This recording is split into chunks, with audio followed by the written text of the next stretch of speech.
वैसे इस वक्त की आलमी सतह पर जो सबसे बड़ी खबर है, सुप्रीम लीडर का जो बंकर है, उनकी जो रिहाइश का है, उसको निशाना बनाया गया है और वो वहां पर मौजूद नहीं थे। लेकिन आप इससे यूं अंदाजा लगा सकते हैं कि मामलात को किस तरह धकेला जा रहा है। जो पहली आर्मी जंग है वो सिर्फ एक असैसिनेशन से शुरू हुई थी और इस वक्त जो दुनिया के अंदर ऑलरेडी जंगें चल रही हैं, अफ्रीका, यूक्रेन, मिडिल ईस्ट, और उसके अंदर ये असैसिनेशन ये कितनी बड़ी तबाही ला सकती है इसका अंदाजा भी नहीं किया जा सकता। यानी ये पॉइंट ऑफ नो रिटर्न है। अगर इसकी तरफ ये जा रहे हैं तो पहला हमला जो है वो किया गया है।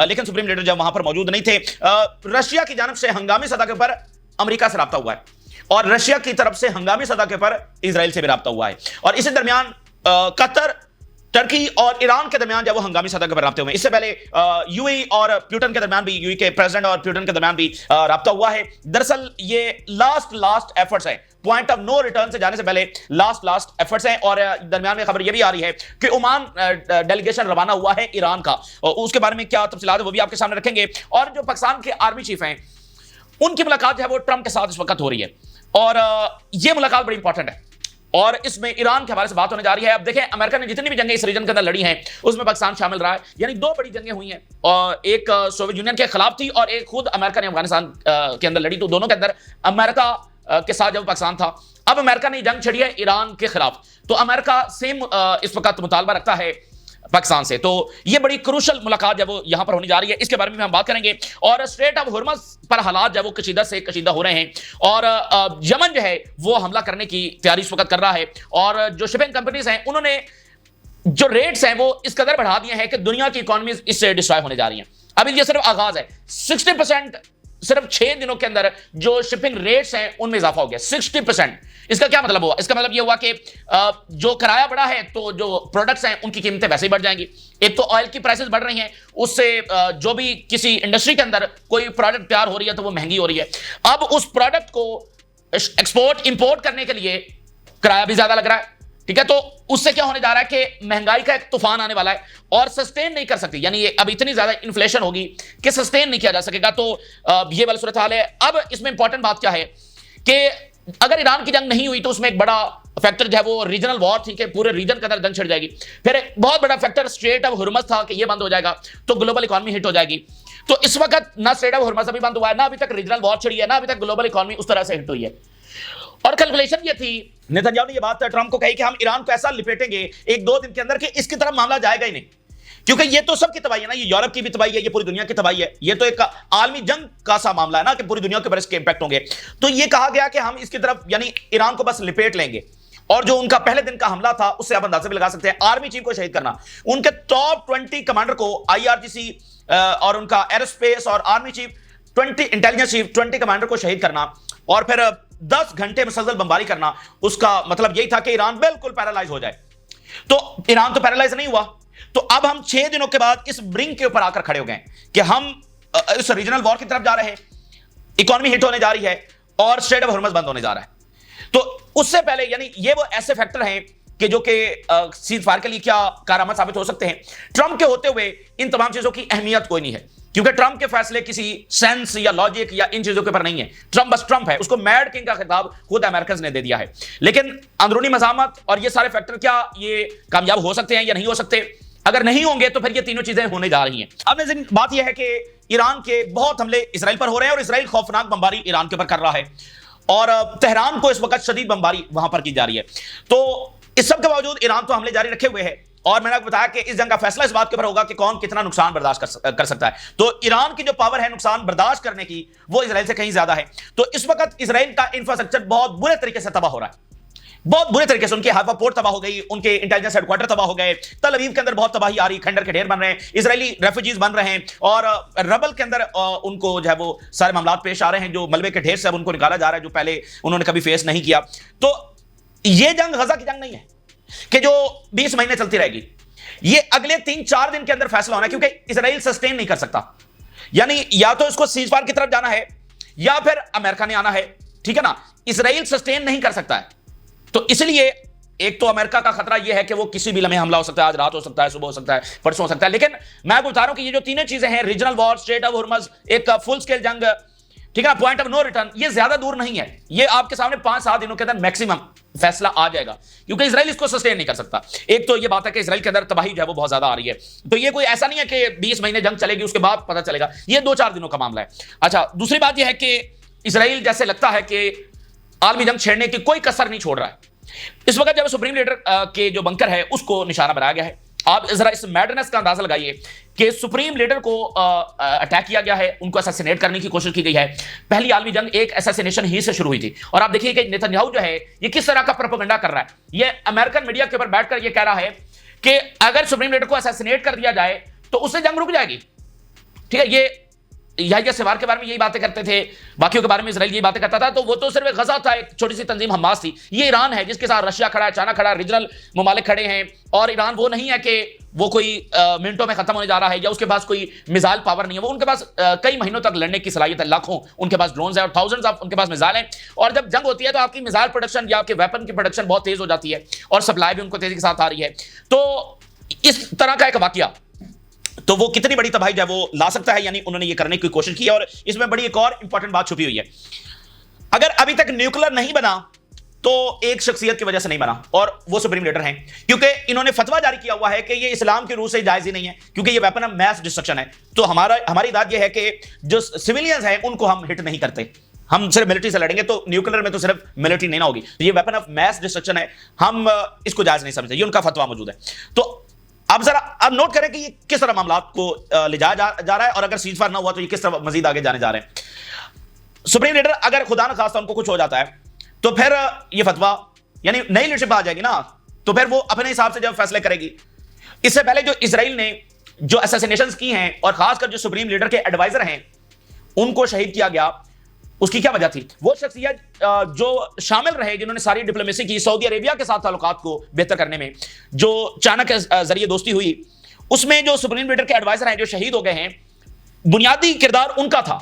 यानी पहले लेवल के ऊपर जो मीटिंग हुई, इधर सऊदी अरेबिया के वजीर ममलकत थे और इधर से अली शमखानी जो शहीद हो गए हैं, तो वो डिप्लोमेसी के हवाले से उनका बड़ा किरदार था, ताल्लुकात को बेहतर करने के, डिप्लोमेसी और पीस, इस हवाले से उनका बड़ा किरदार, उनको शहीद किया गया। तो अब ये सुप्रीम लीडर को यानी कि शहीद करने की कोशिश कर रहे हैं जिनका फतवा मौजूद है, तो ये मामला बिल्कुल कंट्रोल हो सकते हैं और ये आलमी जंग की तरफ जा सकते हैं, और सब मुल्कों की जो सिक्योरिटी है वो तबाह हो सकती है। तो एक तो ये बात होगी, सुप्रीम लीडर वहां पर मौजूद नहीं थे, और ये भी खबर सामने आ रही है कि सुप्रीम लीडर जो है वो जंग का इख्तियार जो है वो IRGC को मुंतकिल करने के ऊपर भी गौर कर रहे हैं कि अगर उनको असैसिनेट कर दिया जाता है तो फिर IRGC के पास ये क़यादत होगी कि वो जंग को जो है वो जारी रखें। ये भी बात जो है वहां से सामने आ रही, तो भरपूर तैयारी है। और सुप्रीम लीडर ने यह भी कहा है कि हर रैंक के लिए पीछे 10-10 कमांडर जो है वो तैयार रहें, और अमेरिका को उन्होंने बिल्कुल वाज़ेह मैसेज दिया। अभी उनका स्टेटमेंट आया है, उन्होंने कहा कि अमेरिका की इन्वॉल्वमेंट का मतलब बिल्कुल वाज़ेह है कि इजराइल हमारे सामने टिक नहीं सकता है। तो इजराइल अगर नहीं टिक सकता है तो इसलिए अमेरिका आ रहा है, तो ये असल में इजराइल की कमजोरी की अलामत है। हम तो नहीं कह रहे हैं कि इजराइल के खिलाफ चाइना हमारी मदद को आ जाए या रशिया आ जाए। अभी तक ये खबर है कि ईरान की जानिब से ऑफिशियली रशिया को कोई ऐसी मदद की बात नहीं की गई है। एक स्ट्रेटेजिक पार्टनरशिप है, वो एक असलहा, ये वो चीजें होती हैं, लेकिन एक अल्टीमेट सतह के ऊपर ऑफिशियली कोई ईरान की जानिब से अभी नहीं कहा गया। तो ईरान काफी है, वो इजराइल के साथ लड़ रहा है, तो असल में उधर से इजराइल कह रहा है कि अमेरिका है, तो फिर इजराइल क्या है? अगर अमेरिका ही से लड़ना है तो ये असल में उनकी शिकस्त और कमजोरी के अलावा जो 6 दिनों में बिल्कुल वाज़ेह हो चुकी है। अच्छा, अब नाज़रीन हम इस वक्त इस दहाने के ऊपर खड़े हैं जो रशिया की अभी स्टेटमेंट जारी हुई है। ये बिल्कुल रशिया ने, जरा देखिए, we are millimetres away.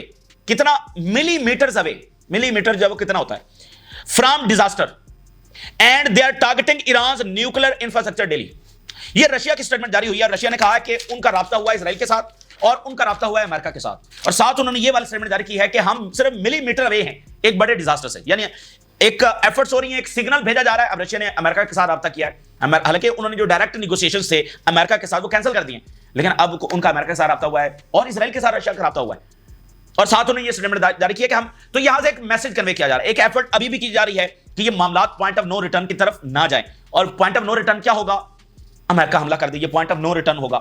Israel की जानिब से खुदा ना खास्ता को वेपन ऑफ मैस डिस्ट्रक्शन इस्तेमाल कर दिया जाए, ये पॉइंट ऑफ नो रिटर्न होगा। ठीक है ना? तो ये 2-4 दिनों के अंदर, वैसे तो हर घंटा ही अब इतना सेंसिटिव है कि कुछ भी हो सकता है। अब जैसे सुप्रीम लीडर के बंकर के ऊपर अटैक किया गया है, अगर वहां पर मौजूद होते तो फिर क्या होता?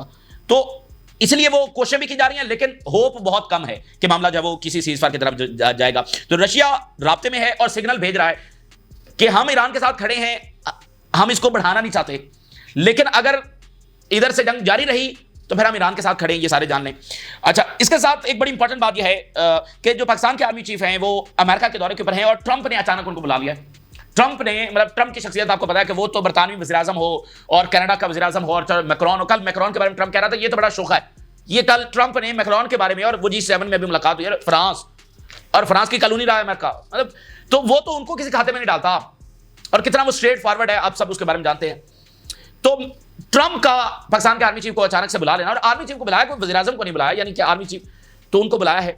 तो इसमें जो असल बात है कि ईरान के हवाले से पाकिस्तान को कहा जा रहा है कि वो ईरान के खिलाफ जो है वो अमेरिका का साथ दें, इजराइल का साथ दें। अब पाकिस्तान के लिए बड़ी मुश्किल सूरत हाल है, क्योंकि अफगानिस्तान का मामला कुछ और था, आज मामला कुछ और है। पाकिस्तान के अपने हालात और दुनिया के हालात, और पाकिस्तान के मामला चूंकि चीन के साथ हैं, इतने ज्यादा आ गए। और देखिए ये जंग तो चीन के खिलाफ है असल में, तो पाकिस्तान अमेरिका के साथ कैसे जा सकता है? तो पाकिस्तान एक ऐसी पोजीशन में है कि वो ना हाँ कर सकता है ना कर सकता है। अगर हाँ करता है तो फिर अंदरूनी तौर पर इसको कभी कबूल नहीं किया जाएगा, पाकिस्तान के अंदर इसको कभी कबूल नहीं किया जा सकता, और चाइना भी नाराज हो जाएगा, ठीक है ना। और अगर ना करता है तो फिर अमेरिका पाकिस्तान के खिलाफ इकदाम क्या उठाएगा? तो इसलिए बड़ी मुश्किल सूरत हाल है, और देखना है कि पाकिस्तान की जो क़यादत है वो इस वक्त क्या फैसला करती है। लेकिन आप जानते हैं कि पाकिस्तान का किरदार कितना अहम होता रहा है। अफगानिस्तान की दोनों जंगों के अंदर पाकिस्तान का किरदार फैसला कुन रहा। सोवियत यूनियन के खिलाफ अगर अमेरिका को फतह मिली तो अगर पाकिस्तान के बगैर वो नहीं मिल सकती थी, ये बात बिल्कुल वाज़ेह है। यूक्रेन में भी तो लड़ रहे हैं, पूरा यूरोप इस वक्त यूक्रेन में खड़ा हुआ है, और अमेरिका शिकस्त नहीं दे सके। और यहां क्या हुआ अफगानिस्तान के अंदर? तो पाकिस्तान का किरदार जो बड़ा इंपॉर्टेंट रहा है, और यहां भी बड़ा इंपॉर्टेंट किरदार है। और पाकिस्तान के हवाले से यह है कि वो न्यूट्रल नहीं रह सकता, यह बात तो है। उसको किसी ना किसी के साथ देना, या वो ईरान के साथ जाएगा या अमेरिका के साथ जाएगा। अमेरिका के साथ पॉसिबल नहीं है, ठीक है ना, बिल्कुल पॉसिबल नहीं है, और उसकी वजह अंदरूनी सेंटिमेंट है और एक स्ट्रेटजिक एरर भी है। पाकिस्तान के इस वक्त ईरान को छोड़कर, चाइना को छोड़कर, मतलब वो तो इजराइल लड़ रहा है, तो उधर कैसे जा सकेगा जिसको वो मानता ही नहीं है, और वैसे भी एक स्ट्रेटजिक एरर है। तो ये एक तो मुलाकात है कि यानी अमेरिका हर हद तक जा रहा है ईरान को हराने के लिए, और मुख्तलिफ मुल्कों के साथ इस तरह से बात कर रहा है। अच्छा, इसी के साथ इंपॉर्टेंट खबर यह है कि अमेरिका ने इजराइल से अपने नेशनल्स को इवैक्यूएट करना शुरू कर दिया, वेरी इंपॉर्टेंट, इजराइल से। और इसके साथ साथ बरतानिया ने भी इजराइल से अपने नेशनल्स को इवैक्यूएट करना शुरू कर दिया, और साथ मिडिल ईस्ट से भी। बरतानिया के जो जंगी तारे हैं वो भी यहां पर शिफ्ट हो रहे हैं, बहुत सारे हो चुके हैं, मजीद यहां पर शिफ्ट हो रहे हैं। तो बरतानिया ने अपने नेशनल्स को, तो ये खतरा ज्यादा है। अच्छा, इसके साथ एक बड़ा वाकया हुआ है, और वाकया ये हुआ है कि जो IAEA के चीफ हैं उन्होंने ये बयान जारी कर दिया है कि ईरान न्यूक्लियर नहीं बना रहा था और ना बना रहा है।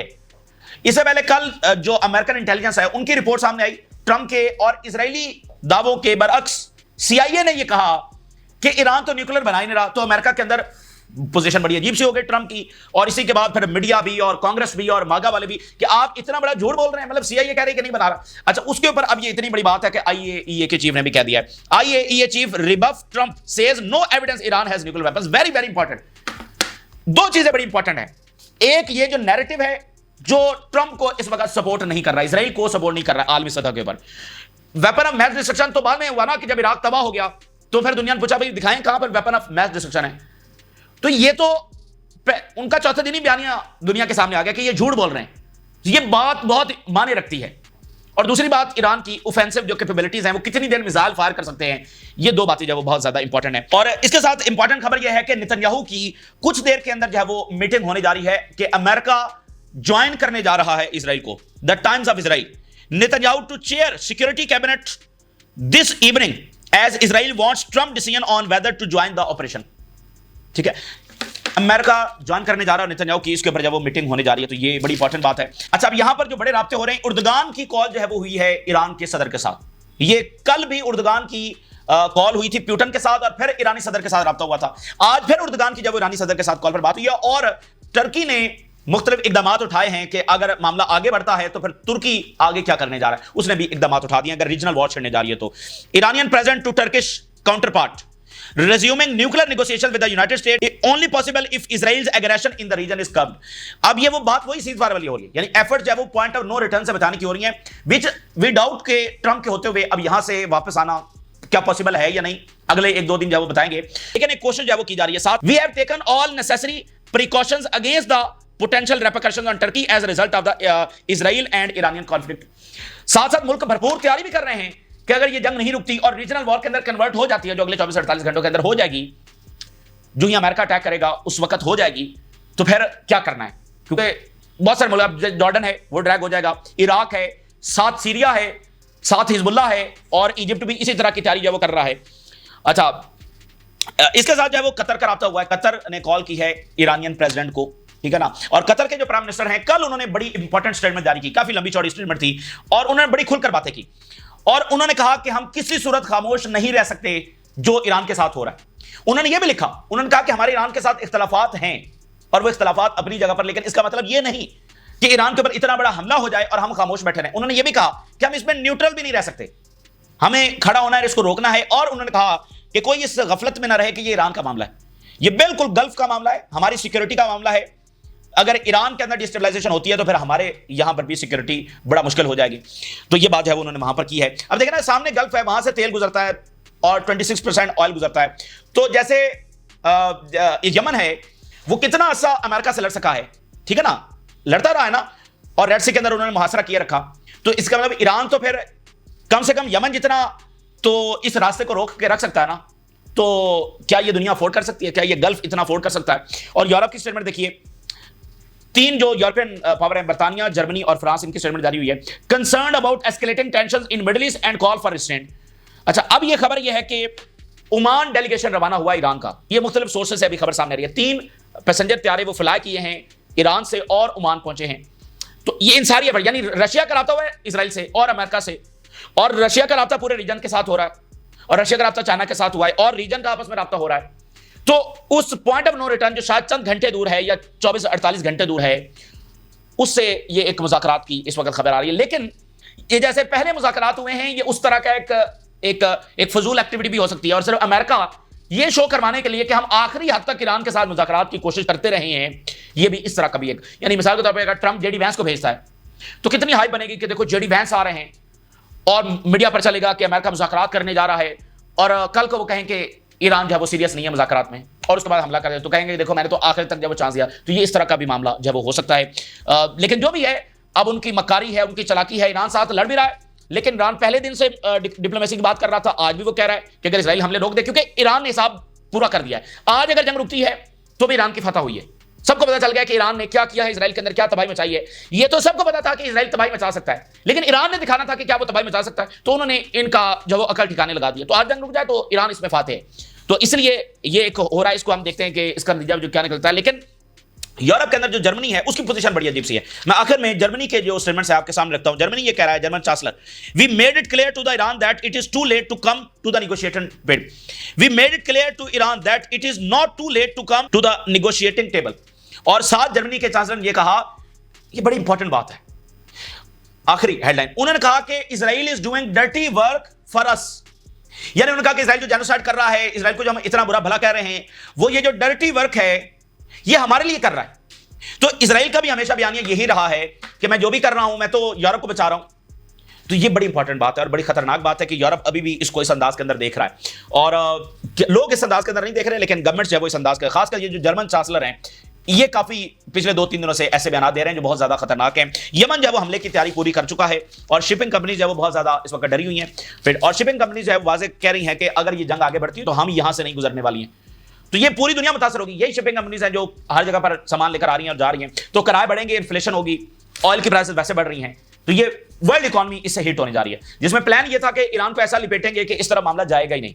तो अगर इस तरफ जा रहा है और यूरोप भी मुतासर होगा और गल्फ भी और सारे, तो बहरहाल ये एक मैडनेस है जो की गई है।